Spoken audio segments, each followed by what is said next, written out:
오늘 여러분과 더불어서 하나님 말씀 상고해보는 시간 갖도록 하겠습니다. 우리는 영적으로 바라보게 되면 하늘에서 또 범죄하고 이 세상으로 쫓겨내려온 범죄한 천사들이었습니다. 성경 창세기의 그 역사를 바라보게 되면 선악과 먹고 에덴에서 쫓겨났던 아담과 하와의 역사가 있죠. 그 아담과 하와의 역사는 실상 천국에서 쫓겨난 과정을 이제 비유로서 설명해 주신 대목이라고 볼 수 있겠습니다.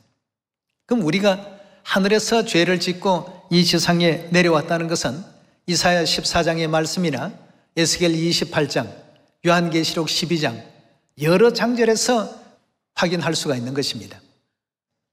과거 아브라함은 하나님께서 육체를 입고 자기 집 앞에 나타나셨을 때 알아보고 경배하고 영접했습니다. 2000년 전에도 베드로나 요한, 야고보 같은 이런 사람들은 육체를 입고 이 땅에 오신 그 하나님이신 예수 그리스도를 영접하고 알아봤습니다. 오늘날 이 마지막 성령 시대도 하나님께서 인류 인생들을 구원의 길로 인도하기 위해서 또 다시 한 번 더 육체를 입고 이 땅에 오신다라고 성경은 그렇게 예언하고 있습니다. 그럼 그때는 하나님을 알아보고 영접할 수 있는 우리 모두가 되어야 되지 않겠습니까? 초대교회 당시에 수많은 대제사장, 바리새인, 서기관, 유대인 전체가 다 유대교였지 않습니까? 그런데 예수 그리스도께서 유대교에서 신봉하고 믿었던 그 하나님께서 육체의 옷을 입고 이 땅에 하감하시게 된 것이죠. 그런데 그 예수님을 쉽게 얘기하면 자신들이 믿던 그 신을 배척하고 배반하고 핍박하고 조롱하고 결국은 이단자로 몰아서 십자가에 못 박는 일들이 이스라엘 역사에서 벌어지게 된 것입니다. 오늘날 이 마지막 시대에도 하나님께서 어떻게 이 땅에 오시겠다라고 하신 성경의 그 가르침을 잘 이해하지 못한다면 영원히 풀리지 않는 어떤 수수께끼 속에서 오신 메시아를 배척하고 거부할 수밖에 없는 이런 안타까움을 범할 수밖에 없는 것입니다. 그래서 이 성경이 위대한 수수께끼입니다. 풀지 못하고 깨닫지 못한다고 한다면 예수님께서 옆에 계셔도 예수님인 줄 알아보지 못하고 25일이나 되는 그 엠마오로 가는 과정에서 수없이 많은 얘기를 해도 부활하신 예수님을 알아보지 못한 그런 안타까운 일이 있었거든요. 오늘날 이 시대에도 저도 그렇고 여러분들도 하나님을 아셔야 되겠습니다. 이래서 호세아 선지자는 호세아 6장에 힘써 하나님을 알아야 된단 말이에요. 여러분 잘 아시죠? 미국에 가면 유명한 어떤 엠파이어 빌딩이 있습니다. 미국의 그 엠파이어 스테이트 빌딩을 저절로 생겼다라고 말하는 사람이 있다면 여러분 어떻게 생각하십니까? 그게 어떻게 저절로 생길 수 있습니까? 아니 그렇습니까? 그런데 지구가 저절로 생겼다라고 한다면 거기에 대해서는 반론을 하지를 않습니다. 참 이상합니다. 그 엠파이어 스테이트 빌딩이 짓는 사람을 여러분들이 본 적이 있습니까? 못 본 사람이 대다수일 겁니다. 그런데 그것이 존재하고 있거든요. 지구도 태양도 온 우주의 수많은 어떤 별들도 저절로라고 얘기할 수 있는 것은 아무것도 없습니다. 누군가가 만드셨는데 그걸 단지 누가 만들었는지를 세상 사람들이 모를 뿐이죠. 그렇지 않습니까? 우리는 모르지만 현재 지금 존재는 하고 있으니까 누군가가 만드셨습니다. 365일이면 태양을 한 바퀴 돌고 원점으로 다시 돌아오게 만드시고 또 다른 이 지구를 29.5일 만에 한 바퀴씩 돌도록 정확하게 주기를 딱 정해 놓으시고 말이죠. 공정과 자전을 하도록 하셔서 밀물과 설물이 발생해서 산소 공급이 원활하도록 그렇게도 다 만들어 놓으신 누군가가 계십니다. 그래서 성경에는 뭐라고 했죠? 하나님이 없다 하는 사람만큼 어리석은 사람이 없다. 이렇게 성경은 표현하고 있습니다. 그렇다면 오늘 위대한 수수께끼라는 이 주제 속에서 하나님을 아셔야 되겠습니다. 그분이 누군지, 우주를 만드시고 우리 인류 인생에 생명과 호흡을 친히 주시고 영원한 천국 고향으로 돌아올 수 있도록 길을 인도해 주실 그분이 누구신지 분명히 아셔야 되겠습니다. 이 수수께끼를 풀고 가는 인생이 되어야죠. 그렇지 않으면 늘상 아침에 일어나서 직장 갔다가 퇴근해서 집에 돌아와서 밤에 잠자고 그 다음날 또 일어나서 직장 가고 그러다가 정년 퇴임해야 되고 어쩌고 하다가 보면 이 인생은 다 끝이 나버립니다. 무엇 때문에 우리 인생이 태어났는지, 뭘 위해서 살아가야 되는지 삶의 목표도 없고 말이죠. 우리가 이유 있기 때문에 이 땅에 왔습니다. 이 땅을 떠날 때에도 이유가 있기 때문에 떠나야 합니다. 그럼 떠날 때에는 좋은 곳으로 갈 수 있도록 돼야 되는데 성경에서는 사람이 이제 한번 죽게 된다면 그 후에는 심판이 있게 된다고 했습니다. 심판을 다른 쉬운 말로 표현하면 재판이죠. 죄 지은 사람들에게 적용되는 용어 아니겠습니까? 예. 그래서 로마서 3장에는 보면 이 땅에 온 모든 인류 인생은 전부 하늘에서 죄를 짓고 온 죄인이다. 의인은 하나도 없다라고 이렇게 표현했습니다. 그럼 이 땅의 삶이 맞춰져서 영적 재판을 받게 될 때에 이 땅에서의 삶에 얼마나 많은 회개가 이루어졌는가를 하나님께서 보십니다. 많은 사람들은 이 기독교 진리에 대한 내용을 굉장히 허구적인 내용이라 신하다. 전혀 그렇지 않습니다. 사람도 늘 뒷면만 보는 사람은 사람의 모습을 눈도 없고 코도 없는 그 모습만 그려낼 것입니다. 앞모습을 본 사람은 앞면만 그려내겠죠. 그러나 사람은 앞면도 있고 옆면도 있고 뒷면도 있습니다. 입체적으로 지금 바라보지 못하다 보니까 하나님에 대한 수수께끼를 풀지를 못합니다. 이런 수수께끼를 풀 줄 아는 지혜를 하나님께서 이 땅에 오셔서 새 언약을 통해서 알려주시고 영원한 천국 고향으로 회개하고 바르게 지금 오라고 인류에게 이 위대하신 새 언약의 여정을 만들어 주신 것 아니겠습니까? 예, 이런 내용을 가지고 하나님의 말씀을 한번 열어보도록 합시다. 요한계시록이 22장 18절입니다.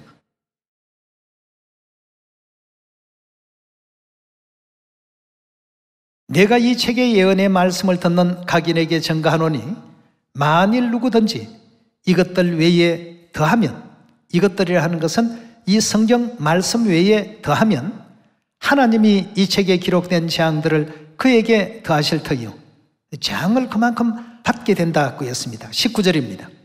만일 누구든지 이 책의 예언의 말씀에서 제하여버리면, 제한다는 것은 뺀다는 뜻이죠.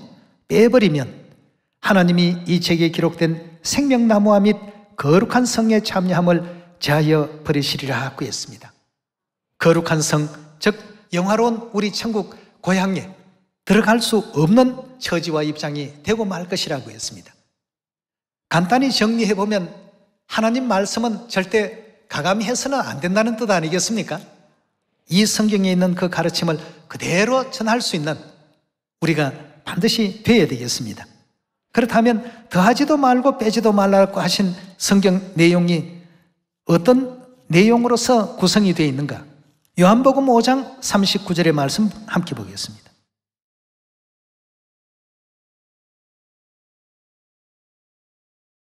(5장 39절의) 말씀 보시면 너희가 성경에서 뭘 얻는 줄 생각하라고요? 영생을 얻는 줄 생각하고 성경을 상고하거니와 이 성경이 곧 내게 대하여 증거하는 것이라고 했습니다. 성경 모든 내용은 예수님에 대해서 증거하는 내용이라고 되어 있습니다. 40절의 말씀 봅니다. 그러나 너희가 영생을 얻기 위하여 내게 오기를 원하지 아니하는도다고 했습니다. 따라다니면서도 오병이어의 기적을 보면서도 생명의 말씀을 늘 들으면서도 그것이 귀에 들어오지가 않습니다. 그래서 육적인 꼬투리를 잡아서 아니, 당신이 어찌 하늘로서 내려왔다 합니까? 당신은 마리아의 아들이요 요셉의 아들이 아닙니까? 그 누이들은 우리와 다 같이 한 동네에 살고 있는데 저가 지금 어찌 하늘로서 내려왔다고 저렇게 거짓말을 할 수가 있을까 말이에요. 많은 유대인들은 전부 그런 내용으로 예수님을 바라보았던 것입니다. 너무나도 참 안타까운 일이죠. 왜 그러냐 하면 예수님에 대한 수수께끼가 풀리지 않았기 때문입니다. 그 풀 수 있는 지혜도 없었고, 옛날에 그리스 신화에 나오는 내용 가운데 스핑크스 얘기 잘 아실 겁니다. 스핑크스가 테베라는 나라를 지나오는 나그네들을 그 입구에서 잡아다가 수수께끼를 냅니다. 수수께끼를 맞추면 통과시켜주고, 수수께끼를 못 맞추면 결국은 어떻게 됩니까? 그 나라에 들어가기도 전에 그 입구에서 전부 다 죽임을 당합니다. 영적 위대한 수수께끼. 이 성경은 우리 영적 현실입니다.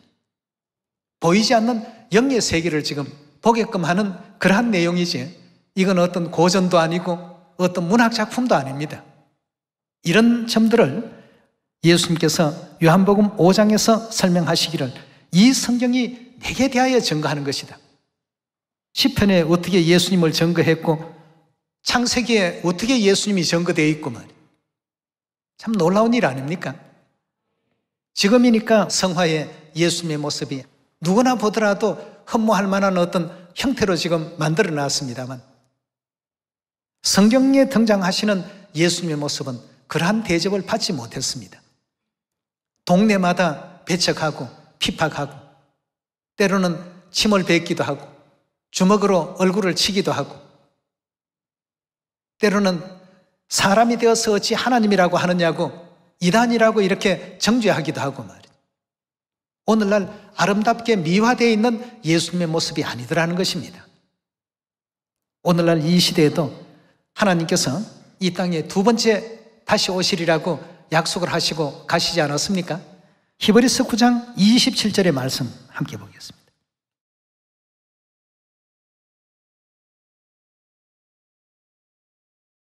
(9장 27절의) 말씀 보시면, 한 번 죽는 것은 사람에게 정하신 것이요 그 후에는 심판이 있으리니 이와 같이 그리스도도 많은 사람의 죄를 담당하시려고 단번에 들이신 바 되셨고 구원에 이르게 하기 위하여 죄와 상관없이 자기를 바라는 자들에게 몇 번째요? 두 번째 나타나신다고 했습니다. 첫 번째 이 땅에 나타나셨을 때는 이스라엘 땅에 예수라는 이름을 가지시고 나타나셨고, 두 번째 나타나시리라고 성경은 예언하고 있는데, 두 번째라고 하는 이때가 언제이며 또 장소는 어디이며 재림 그리스도라는 사실을 어떤 징표를 통해서 우리가 알 수 있겠느냐는 것입니다. 2000년 전 예수님께서 베드로와 대화하시는 장면을 먼저 한번 살펴보도록 합시다. 마태복음 16장입니다. 마태복음 16장 13절의 말씀 함께 보겠습니다.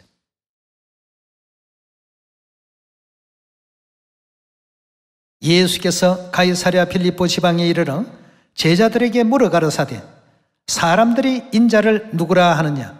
가로되 들으는 세례 요한, 즉 침례 요한, 들으는 엘리야, 어떤 이는 예레미야나 선지자 중에 하나라 하나이다 하고 했습니다. 가라사대 너희는 나를 누구라 하느냐? 시몬 베드로가 대답하여 가로되 주는 그리스도시요 살아계신 하나님의 아들이시니이다 하고 했습니다. 예수님께서 제자인 너희들은 나를 누구인 줄 알고 나를 지금 따라다니고 있느냐? 수수께끼를 냈습니다. 베드로가 즉시 대답을 했습니다. 주는 그리스도시요 살아계신 하나님의 아들이시니이다. 예수님께서 어떤 반응을 보이셨는지 17절에 가서 계속 보겠습니다. 예수께서 대답하여 가라사대 바요나 시모나 내가 복이 있도다. 이를 내게 알게 한 이는 혈육이 아니요 하늘에 계신 내 아버지시라. 또 내가 내게 이르노니 너는 베드로라. 내가 이 반석 위에 내 교회를 세우리니 음부의 권세가 이기지 못하리라. 내가 천국 열쇠를 내게 주리니 내가 땅에서 무엇이든지 매면 하늘에서도 매일 것이요 내가 땅에서 무엇이든지 풀면 하늘에서도 풀리리라. 베드로가 뭘 맞췄기 때문에 이렇습니까? 가장 위대한 수수께끼에 대한 정답을 맞췄습니다. 예수님을 다른 사람들은 누구네 집 아들이다 이런 정도로 표현했던 그 시절에 베드로는 당신은 바로 육체를 입으신 하나님이십니다. 바로 이 정답을 맞히니까 예수님께서 내가 천국 열쇠를 내게 줄 것이다 말이에요. 굉장히 대단한 권세를 상으로 허락하셨습니다. 알지 못했던 나머지 유대인들은 결국 예수님을 십자가에 못 박는데 전부 찬동하고 그들이 스스로 예수님에 대한 죄가 있다면 그 죄를 자기와 자기 자손들에게 다 돌리라고 말이죠. 그만큼 이 세상 사람들이 예수님을 몰랐다는 얘기 아니겠습니까? 그래서 마태복음 11장에서는 뭐라고 했습니까? 누구든지 나로 인하여 실족지 아니하는 자가 복이 있다고 했습니다. 이 땅에 인류 인생들이 회개하는 방법을 몰라서 서로 각자의 삶의 방식을 선택하고 있으니까 하나님께서 안타까우셔서 인류 인생들에게 하늘나라 다시 돌아올 수 있는 길을 일러주기 위해서 육체의 장막을 함께 쓰신 것입니다. 그럼 그 당시 기득권층에 있었던 종교 지도자들 또 종교인들 이런 사람들의 형편을 한번 살펴보도록 합시다. 사도행전 24장 5절의 말씀 보도록 하겠습니다.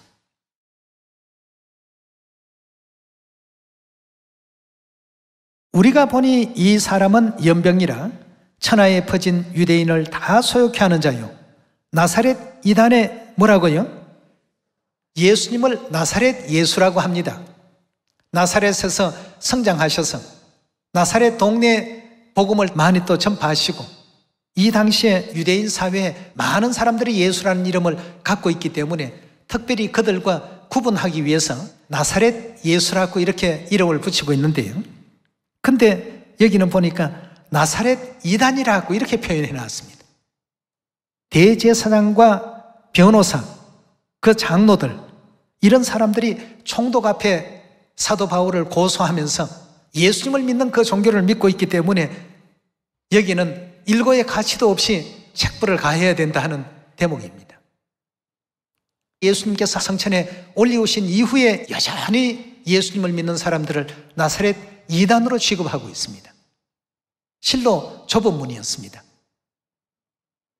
그 예수님을 알아본 사람들이 위대한 수수께끼를 전부 풀어낸 사람들입니다. 그랬던 베드로, 사도 바울, 사도 요한 이분들이 오늘날 모든 이 기독교계에서 최고의 흠모의 대상들이 지금 되고 있지 않습니까? 육체를 입고 이 땅에 오셨을 때 그 하나님을 알아본다는 것 이건 쉬운 일이 아닙니다. 그래서 뭘 봐야 됩니까? 요한복음 5장 39절에 이 성경이 내게 대하여 증거하는 것이라 하신 이 말씀을 우리가 주목할 필요가 있겠습니다. 예.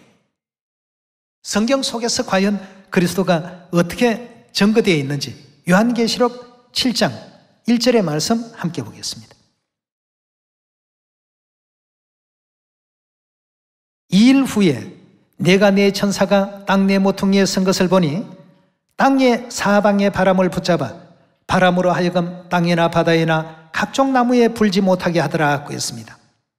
2일이라고 하는 이 내용은 6장에서 무화과나무가 가지가 대풍에 흔들려 성과 실 떨어지는 것 같이 떨어진다고 하는 이 무화과나무는 이스라엘 나라를 또 상징하기도 하고 이스라엘 민족을 또 상징하기도 하는 내용 아니겠습니까? 바람은 성경 예언상 전쟁을 의미하고 있습니다. 2차 세계대전 이후에 천사들이 영적으로 바라보게 되면 전쟁을 지금 붙들고 있다고 이렇게 표현하고 있습니다. 이것이 놓아지는 순간 엄청난 인류 최후의 아마겟돈 대전쟁이 이제 벌어질 수밖에 없는 것이죠. 2절의 말씀 봅니다. 또 봄에 다른 천사가 살아계신 하나님의 인을 가지고 해 돋는 데로부터 어디라고 했죠? 해 돋는 데라고 했습니다. 그럼 복음의 마지막 그 사역이 해 돋는 동방나라에서부터 시작이 되어야 됩니다. 지도를 한번 잠깐 봐주시면 감사하겠습니다. 사도 요한이 계시를 본 밤무라는 섬이 터키 바로 옆쪽에 있죠. 거기서 동방 땅끝 나라를 바라보시게 되면 대한민국이 걸리게 됩니다. 요한계시록 1장 9절의 말씀 보겠습니다.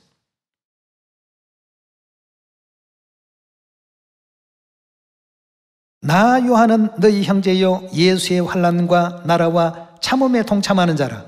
하나님의 말씀과 예수의 증거를 인하여 반모라 하는 섬에 있었더니라고 이렇게 표현했습니다. 그럼 사도 요한의 이 모든 계시는 반모섬에서 본 계시가 되겠습니다. 계시록 7장으로 다시 돌아오겠습니다. 7장 2절입니다. 또 봄에 다른 천사가 살아계신 하나님의 인을 가지고 해 돋는 데로부터 올라와서 땅과 바다를 해롭게 할 권세를 얻은 네 천사를 향하여 큰 소리로 외쳐가로되 우리가 우리 하나님의 종들의 이마에 인치기까지 땅이나 바다나 나무나 해하지 말라 하더라 하고 있습니다.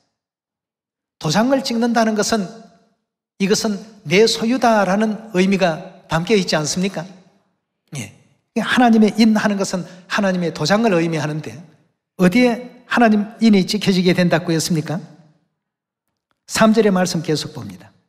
가로되 우리가 우리 하나님의 종들의 어디에요?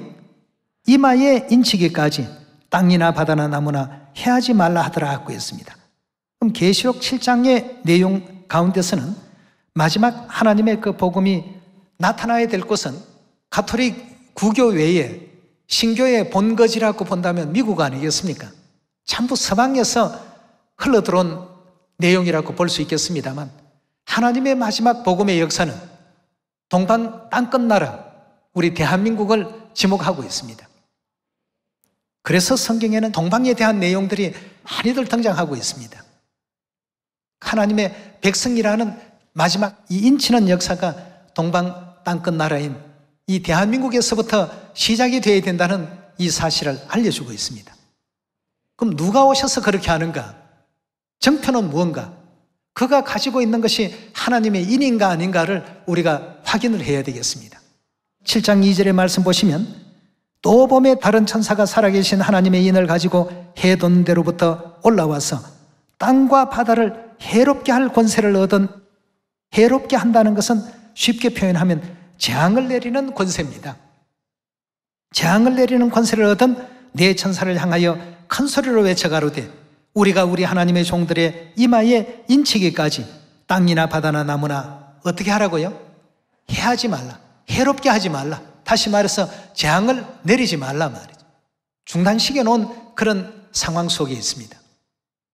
자, 그렇다면 성경에서 말하는 이 인이라고 하는 것은 재앙을 면하는 표를 인이라고 합니다.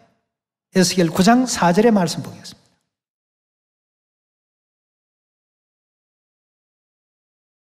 이르시되 너는 예루살렘 성읍 중에 순행하여 그 가운데 행하는 모든 가정한 일로 인하여 탄식하며 우는 자의 이마에 뭘 하라고 했습니까? 여기는 표를 하라고 했습니다. 나에 듣는데 또 그 남은 자에게 이르시되 너희는 그 뒤를 쫓아 성읍 중에 순행하며 아껴보지 말며 긍휼을 베풀지 말고 쳐서 늙은 자와 젊은 자와 처녀와 어린아이와 부녀를 다 죽이되 이마에 표 있는 자에게는 가까이 말라. 내 성소에서 시작할지니라 하고 했습니다. 요한계시록 7장에서는 이마에 인이라고 되어 있고 여기에서는 이마에 표라고 되어 있습니다. 그 표가 있는 사람들은 전부 하나님의 그 마지막 재앙에서 온전히 구제함을 입을 수 있도록 그렇게 약속이 되어 있습니다. 모든 재앙에서 우리를 건져주시겠다고 하신 그 내용이 3500년 전 모세 시대의 역사 가운데 있죠. 출애굽기 우리 12장 열어보겠습니다. 출애굽기 12장 11절입니다.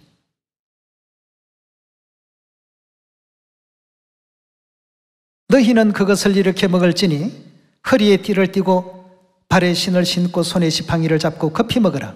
이것이 여호와의 유월절이니라. 내가 그 밤에 애굽 땅에 두루 다니며 사람과 짐승을 물은하고 애굽 나라 가운데 처음 난 것을 다 치고 애굽의 모든 신에게 벌을 내리리라. 나는 여호와라. 내가 애굽 땅을 칠 때 그 피가 너희의 거하는 집에 있어서 너희를 위하여 표적이 될지라. 내가 피를 볼 때 너희를 넘어가리니 재앙이 너희에게 내려 멸하지 아니하리라고 했습니다. 3500년 전에 6월절 어린 양의 피를 문설주와 문인방에 바른 그 집은 멸하는 천사들이 바라보고 다 어떻게 했다고 했습니까? 그 집을 다 넘어갔다. 이래서 넘을 유자에 건널 월자, 재앙이 넘어서 건너간다는 뜻에서 6월절이라는 절기를 하나님께서 정해주신 것 아니겠습니까? 그래서 요한계시록 7장에 동방에서 하나님의 인을 가지고 나왔더라고 하는 그 의미는 결국 동방 땅끝 나라인 대한민국에서 하나님께서 뭘 가지고 나올 것을 의미하고 있습니까? 6월절 새 언약의 진리를 가지고 등장하실 것을 예언하고 있습니다. 자, 그렇다면 신약에 와서 예수 그리스도께서는 6월절을 또 어떻게 지키셨는지 마태복음 26장 17절의 말씀 봅니다.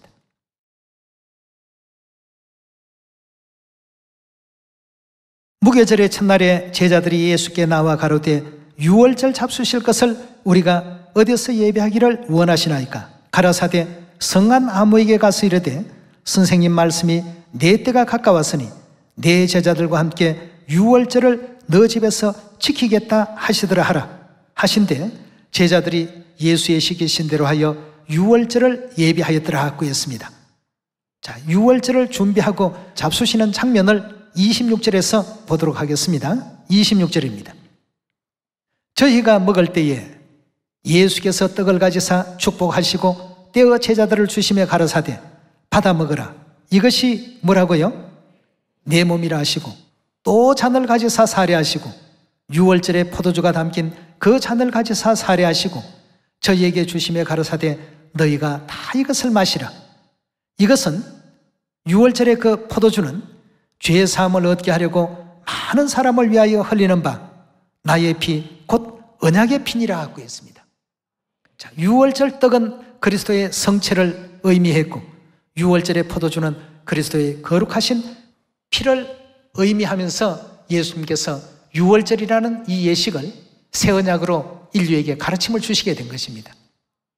그럼 이렇게 했을 때 모든 인류에게는 무엇이 약속이 되어 있는가? 요한복음 6장 53절의 말씀 이어서 보도록 하겠습니다. 예수께서 이르시되 내가 진실로 너희에게 이르노니 인자의 살을 먹지 아니하고 인자의 피를 마시지 아니하면 즉 예수님의 살을 먹지 않고 예수님의 피를 마시지 아니하면 너희 속에 생명이 없느니라. 내 살을 먹고 내 피를 마시는 자는 영생을 가졌고 마지막 날에 내가 그를 다시 살릴 것이다 하고 했습니다. 그럼 예수님의 살과 피를 우리가 어떻게 먹고 마실 수 있겠습니까? 6월절 떡과 6월절의 포도주를 인자의 살이라 인자의 피라 약속하시며 영생을 허락해 주셨습니다. 이런 이제 귀한 약속을 6월절이라는 진리 가운데 베풀어 놓으셨는데 예수님께서 올리우시고 사도들이 다 이 세상을 떠나고 난 이후에 십자가도 받아들이고 크리스마스, 일요일 제도, 태양신 경배했던 기독교와는 전혀 무관한 어떤 제도들을 교회 안으로 막 끌어들이기 시작했습니다. 동방교회와 로마를 중심으로 했던 서방교회 간에 논쟁이 벌어졌습니다.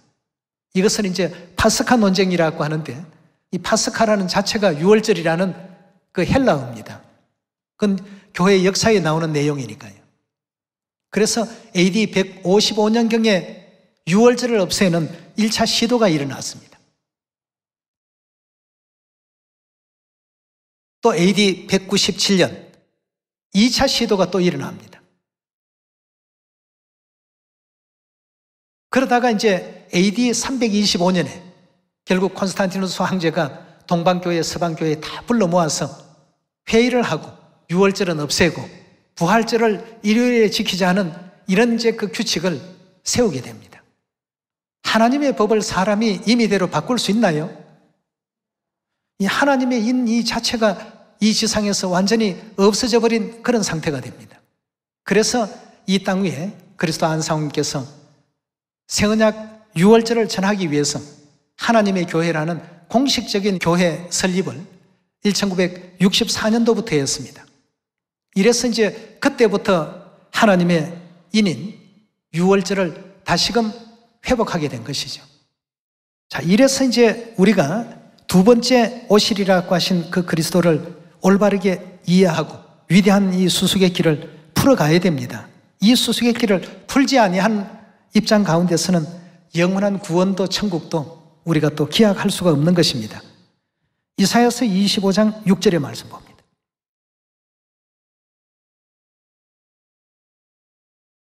6절의 말씀 보시면 만군의 여호와께서 이 산에서 만민을 위하여 기름진 것과 오래 저장하였던 포도주로 연회를 베푸신다고 했습니다.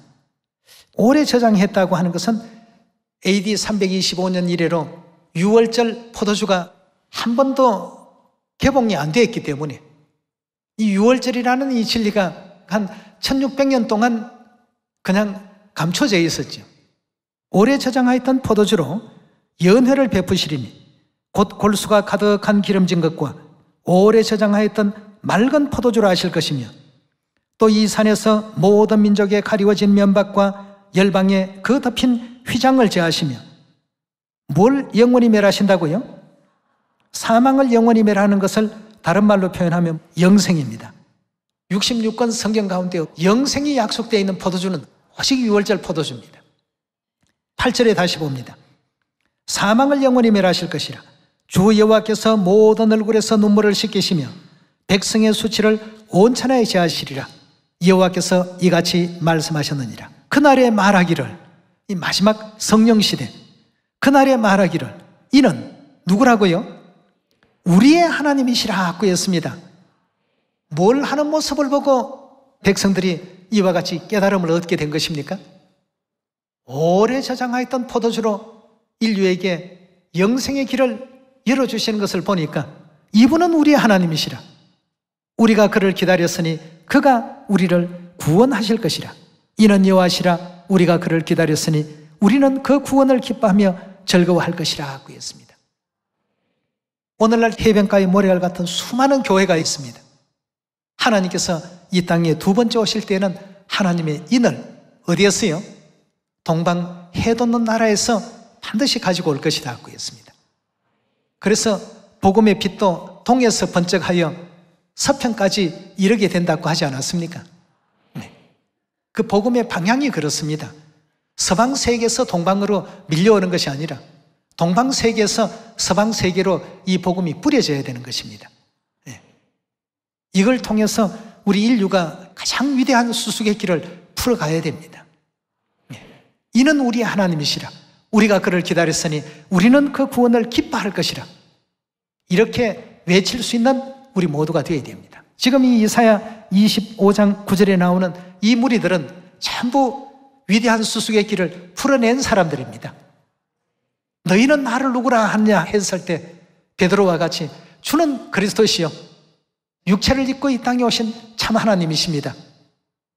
이렇게 얘기할 수 있는 우리 모두가 되어야 되지 않겠습니까? 말씀을 이것으로 마치도록 하겠습니다. 감사합니다.